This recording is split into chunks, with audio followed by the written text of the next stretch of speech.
Hi everybody, it's me again, Miss Denise. I'm coming to you from my office at my house again since we're still on quarantine for this week. I hope you all are having fun doing the activities that we sent home in the lesson plan with the bag that went home with you. I love seeing all your pictures today of your Pete the Cat and Groovy Buttons and all the family bingo things that you've done. So keep posting them on Shutterfly. We love to see you and we love to see what fun things you're doing at home. All right, well, let's go ahead and start with our circle time. Let me get my flag. Everybody put your hand on your heart, and we'll count to 3. Ready? 1, 2, 3. I pledge allegiance to the flag of the United States of America and to the republic for which it stands, one nation, under God, indivisible, with liberty and justice for all. Very good. I know you're getting so good at saying the pledge. We do it every day at school too, just like we are here. All right, well, let's check the weather. And our message today says good afternoon, and it has a what at the end of it? You're right, an exclamation point, because we are excited to be here today. And our weather, well, the weather at my house anyway, says the weather today is rainy. Today at my house, it is just drizzling and cold and wet. So I chose rainy as my weather today. And I even have a weather graph, and I marked rainy on my graph too. I colored in that little square.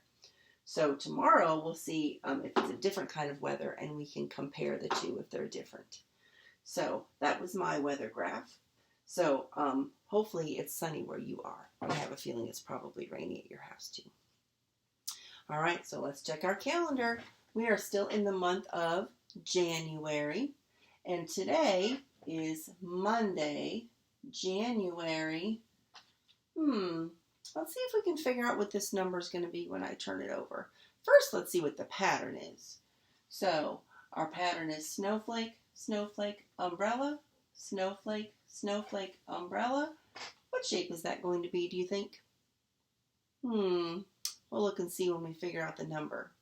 All right, so the number that is before it has a 2 in the front and a 4 in the back. So this number is 24. What do you think this number is going to be? If we count 1, 2, 3, 4, what comes after 4?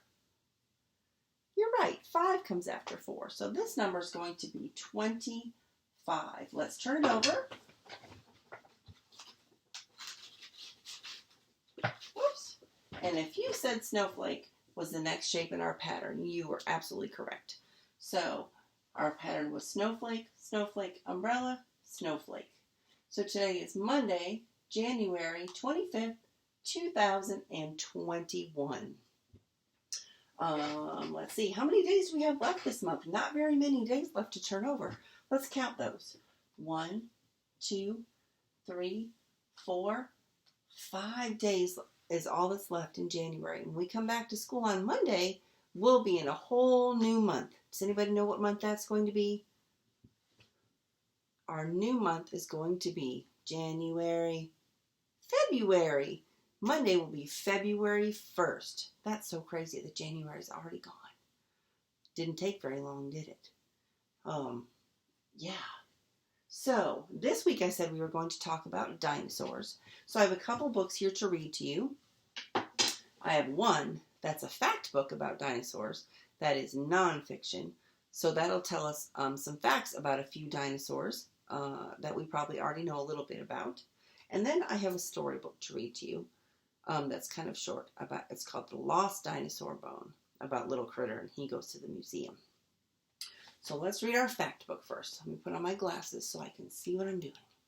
All right, so this book the title is Mad About Triceratops, T-Rex, Stegosaurus, and Other Dinosaurs. And it doesn't really say who the author of this book is, because I think a lot of people probably contributed to writing this book. So let's turn to the first page. It says, Tyrannosaurus Rex was a fierce meat eater. It could crunch bones in its strong jaw and even swallow its food whole. But T-Rex had such short arms that it couldn't even touch his nose. And down here in the corner is a picture of a T-Rex, and that's a person standing next to it. So that is how big a T-Rex is compared to a person. All right, the next dinosaur is Parasaurolophus. Parasaurolophus had a long crest that stuck out from its head like a snorkel. It would walk on all fours when it was eating, but would switch to two legs when it needed a quick escape. And down here is Parasaurolophus too. Look how big that is compared to a person. That looks like it's taller than a T-Rex even. Brachiosaurus was a giant eating machine. Its arms were longer than its back legs, so its body sloped down towards its tail. Like other dinosaurs, even the huge Brachiosaurus hatched from an egg. Apatosaurus also had a long neck and tail like Brachiosaurus. So look at this picture over here. Look at this little tiny person. Look how tall the Brachiosaurus is compared to how tall we are.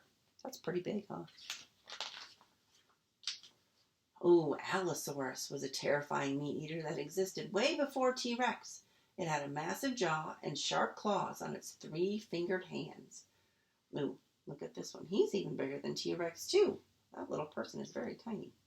So Allosaurus had about 40 long, sharp teeth with saw-like edges. Its teeth curved backwards to stop its victims from escaping. Here's another one with sharp teeth. Spinosaurus was one of the largest meat-eating dinosaurs ever, even bigger than T-Rex. With massive spines sticking out of its back, it looked terrifying. The spines on Spinosaurus's back were called a sail. When the sail turned toward the sun, it helped Spinosaurus to warm up quickly. And look at this picture. It looks like it's a little taller than the T-Rex. And there's the person. Stegosaurus had large, tough plates on its back and sharp spikes on its tail. The spikes helped protect it from attackers. Stegosaurus was the size of a bus, but its brain was only the size of a walnut. See, this one's not quite as big as the T-Rex, so a person could stand up and maybe pat him on the head. Triceratops was a strong plant-eating dinosaur with 3 horns and a bony frill on its head. Its sharp horns looked fierce, but it probably used them to show off to other dinosaurs. Triceratops had a mouth shaped like a bird's beak. It used this to pluck out food. And there's a Triceratops. And I think our last one is the Velociraptor.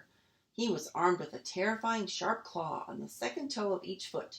Scientists think that Velociraptor used its claws to grab hold of its victims and climb over them. And look, Velociraptor was not very big compared to a person. He's pretty tiny. But he had some sharp claws and teeth too, so I think he might have been kind of scary too. And that is the last one in our book. And this says, guess who? I have a big spiny sail sticking out of my back. I'm as big as a bus, but my brain is only the size of a walnut. I have 3 horns and a big bony frill on my head. I eat plants. I am very heavy, and my neck is twice as long as a giraffe's. I use my long bony crest to make loud hooting sounds, and I have a large curved claw on the second toe of each foot. Which dinosaurs do you think those are? If you want, you can draw a picture of your favorite dinosaur in your journal today and post a picture on Shutterfly so we can see what that is. All right. So dinosaurs are animals that lived a really long time ago, and they are what is called extinct. So now the only place we can ever see them is in a museum, and all the parts that we can see that are left are their bones.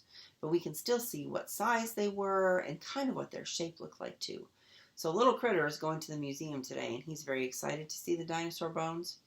But it looks like one is missing, because the title of our story is The Lost Dinosaur Bone. And the author and the illustrator of this book is Mercer Mayer. So let's see if Little Critter can help them find the lost dinosaur bone. Our class went on a field trip to the Museum of Natural History. I couldn't wait to see the dinosaurs. When I grow up, I'm going to be a dinosaur hunter. But when we got to the museum, the dinosaur exhibit was closed. So we had to see the butterflies instead. The butterflies were fun, but I really wished we could see the dinosaurs. Next, we went to the rainforest. There were lots of trees with monkeys in them.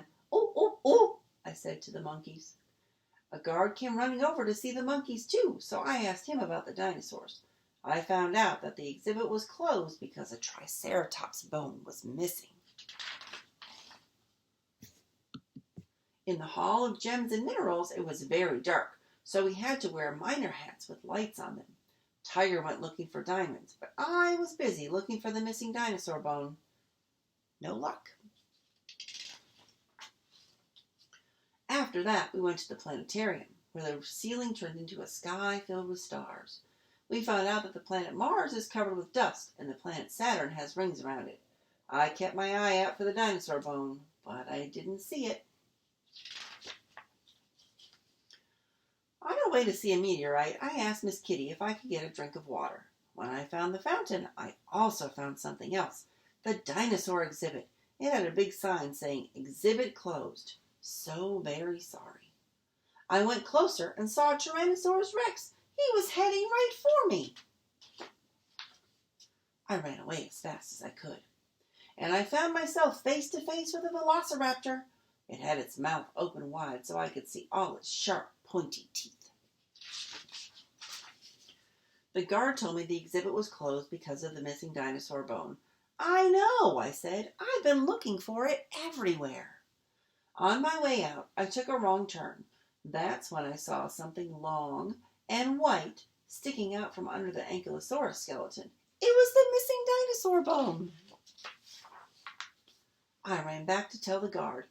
He didn't believe me at first, but when I showed the bone to him, he gave me this big smile.